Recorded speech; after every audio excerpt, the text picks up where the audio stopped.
Why did you come to the university hospital? You can't seriously think a doctor can fix being uneducated and poor." Mike smirked, clearly amused with himself. I barely reacted, unimpressed by his arrogance. "That's none of your concern, Mike. You're always so aloof. But no matter how prestigious the hospital, they can't cure ignorance or poverty." I didn't even bother with a fake laugh at his weak attempt at humor. Then suddenly, a nurse came rushing toward us. She looked directly at me, waving urgently. "Doctor, we have an emergency. The patient's unconscious and in critical condition. Please come quickly." My name is Jessica, and I'm the oldest of 4 siblings. When I was in elementary school, our father passed away, leaving our mother to raise us on her own. The debt he left behind made it nearly impossible for her to make ends meet, no matter how hard she worked. At her request, I dropped out of high school to take a job at a nearby factory, determined to support my family so that my siblings could pursue their dreams without the burden of financial strain. Everything changed when I turned 18. After several dinner invitations from my supervisor, he asked me if I'd considered dating him. I had already developed feelings for him, so I agreed. Our relationship blossomed, and 2 years later, on my 20th birthday, he proposed. I said yes, and we got married. His name was Mike. From the start, I was honest with Mike about not finishing high school. He'd assured me, education doesn't matter when you love someone. He always tried to create a relationship based on honesty and equality. Even though he was several years older, he never treated me condescendingly and genuinely valued me. But over time, that seemed to change. His attitude toward me shifted, and he began to look down on me. "Do you even realize who's been supporting your lifestyle? You should be more grateful," Mike said, his voice tinged with irritation. Mike's words made me flinch. When we got married, I left my job at the factory because he insisted so strongly that I become a stay-at-home wife. I had intended to keep working, but he told me, "I want you to take care of the household chores, and I expect a warm meal and a tidy home every day." Despite my worries about sending less money back home, I didn't argue and quit my job. Now, he sees me as nothing more than an unemployed, wasteful burden. "I actually want to work," I finally found the courage to say, but he just laughed at me. "Do you really think any company would hire a high school dropout like you? Your place is here, taking care of our home," he replied coldly. His words struck a chord with me. Maybe quitting my job, just as Mike wanted, had been a mistake. The allowance he gives me has been steadily shrinking, and I know if I complain about the lack of money, he'll probably blame my budgeting skills. So I stay silent and cover the shortfall with the savings I've been carefully building up. As I watched him relax with a drink, the thought of divorce began to creep into my mind. I'm still young. I could end this marriage, start fresh with someone else, and even have children. Mike likely hasn't noticed the depth of my distress, assuming I'm just a selfish, shallow woman. While I wrestled with these cold thoughts and feelings, I found myself trapped in contemplation, the dwindling savings, Mike's growing disdain, and the increasingly tense atmosphere between us. Determined to change our situation, I repeatedly tried to start a conversation with Mike.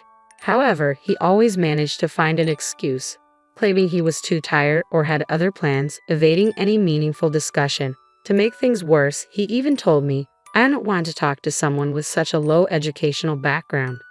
I was at my breaking point. One evening, after cleaning up from dinner, I finally resolved to share my decision with him. The next step was to tell him I wanted a divorce. With my lips dry from nervousness and mustering every ounce of courage, I approached him while he was absorbed in the TV. "Hey, there's something I need to discuss." Hearing the tension in my voice, Mike looked up from his spot with an indifferent expression. I held out the court document and our lawyer's letter, meeting his gaze directly. "I think it would be best if we got a divorce," I said firmly. A deep frown formed on his face. I braced myself for a shouting match, but instead of an outburst, he merely stared at me in silence. I could see his fists clenching and his face turning red with anger. Despite his fury, he held back and didn't let his emotions get the better of him. After a long, tense pause, he finally muttered in a barely audible voice, "Someone with your level of education." His fists clenched even tighter, and his eyes burned with resentment as he glared at me. I instinctively took a step back from his chilling gaze. "You think you have the right to challenge me? With just a high school diploma? You think you can suggest a divorce to your husband?" he shouted, his voice dripping with rage. But I had no intention of backing down. I had endured so much hurt from Mike already. Fighting back tears, I held his gaze steadily. The intensity of my stare seemed to momentarily unsettle him, a flicker of uncertainty crossing his face. Clutching the divorce papers tightly, I showed him my smartphone, where the screen displayed saved messages between him and a female coworker. Irrefutable evidence of his infidelity. It looks like you've been showering her with gifts even when you couldn't provide for our household. If I'm so unnecessary to you, then let's get a divorce. Free me from this situation. For the first time, my husband was at a loss for words. He clearly hadn't expected me to have evidence of his affair. Perhaps he thought I'd never discover it. Though he struggled to find a response, his attempt at a smirk was laced with sarcasm. Living with someone not so bright can be stressful. I need some occasional refreshment, he said, admitting to the affair with no hint of remorse, then turned back to the TV as if the conversation were over. The emptiness of his response was palpable. I swiftly moved to his side and turned off the TV, filling the room with silence. With his disgruntled gaze now fixed on me, I summoned all my strength to steady my trembling legs. I held out the divorce papers again. All you need to do is sign these, please, I'm begging you. Why is Mike so resistant to divorce? He despises me, claims to be miserable in our daily life, and yet he clings to the pretense of our marriage while being involved with another woman. Why won't he just leave? I can't make sense of it. If he believes I don't have the right to suggest a divorce, then he should be the one to propose it. I would do anything to distance myself from him. The fear of societal judgment for being served with divorce by my husband and even my own self-worth pale in comparison to my need to escape this situation. If you want a divorce so badly, my husband said with a sigh, taking the court documents in hand, then repay every cent of the living expenses I've covered so far. If you can manage that, I'll consider the divorce. That's absurd. It's impossible, right? After all, you're just an uneducated stay-at-home wife. Mike chuckled lowly, clearly amused. We've been married for 3 years, and during that time, the money he's given me for living expenses has, by even conservative estimates, totaled over $333,000. Although I haven't received much recently, repaying that amount from my savings alone is clearly out of the question. Most of the money went towards monthly rent and groceries, with nothing left for discretionary spending. Despite my efforts to save, I often had to dip into my savings. I couldn't accept his demand. Inside, I was in turmoil. He watched my confusion with a smug grin, and in that moment, a faint spark of determination ignited within me. I was resolved to prove him wrong, and my resolve became unwavering. 12 years later, I found myself standing in the lobby of a university hospital, feeling disoriented. It was my first visit to this facility, and I was lost amid the maze of corridors. The busy staff seemed oblivious to my plight, leaving me stranded. I kept consulting the rough map I held, desperately trying to figure out where I was and where I needed to go. Is that Jessica? I suddenly heard my name called from behind. Turning around in surprise, I saw a middle-aged man standing there. I felt a sense of familiarity, but I couldn't quite place him. I'm sorry, have we met before? I asked, feeling a bit embarrassed. The man sighed and looked at me with a hint of annoyance. Do high school dropouts also forget faces? I can't believe you've forgotten the man you used to be married to. As I studied his face more closely, memories began to resurface, bringing back his familiar, arrogant demeanor. Mike. The moment I said his name, my ex-husband settled into a seat in the lobby, looking quite satisfied. Why are you here at the university hospital? Mike asked with a smirk. Surely you don't think a doctor can fix being uneducated and poor. He seemed quite pleased with his own words and chuckled to himself. I remained unruffled by his smugness. It's none of your business, Mike. You're always so cold, he continued with a sneer. No matter how prestigious this hospital is, I don't think they can cure a lack of education or poverty. I couldn't even muster a polite laugh at his attempt at humor. Just then, a nurse came rushing toward us. She looked in my direction and waved urgently. Doctor, we have an emergency patient. They're unconscious and in critical condition. Please come immediately. I stood up immediately and accepted a lab coat from the nurse. Mike's eyes widened in surprise as he watched me. I'm so sorry about this, especially on your first day here, the nurse said with a bow. There were no other doctors available. She quickly left, leaving Mike to stare after her. I couldn't afford to be distracted by Mike any longer. Not knowing what to do with the hospital brochure I was holding, I handed it to him. Seeing his shocked expression, I simply said, "I'm a doctor." After the emergency treatment was completed, I headed straight to the consultation room. Wandering around the hospital on my own would only leave me disoriented. Even though it was still before my scheduled start time, I decided to begin my work on my first day of transfer. I reviewed the medical chart and was taken aback. As I entered the room, I saw Mike sitting in the examination chair. His expression mirrored my own shock, eyes widening in disbelief. According to the chart, Mike had heart problems and had been referred to this university hospital.